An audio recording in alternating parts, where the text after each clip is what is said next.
Is your favorite program throwing a missing DLL error, hinting at a newer Visual C runtime issue? Let's squash those compatibility bugs in this quick tutorial.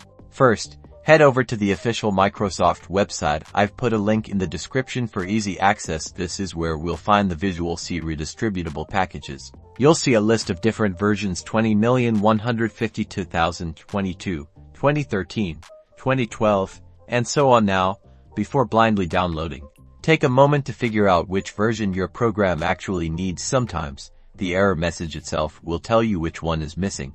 If you're unsure, a good practice is to check which versions you already have installed. Go to your control panel. Then Programs and Features, look for entries labeled Microsoft Visual C Redistributable. Note the years and architectures x86 or by 60 for already present. Now, back on the Microsoft download page, download the appropriate versions, paying close attention to the architecture. If you're on a 64-bit system, you might need both the x86 and x64 versions, as some programs are still built for 3-bit architectures. Run the downloaded installers one by one. Make sure to close any programs that might be using the Visual C runtime during the installation process. Follow the on-screen prompts to complete each installation.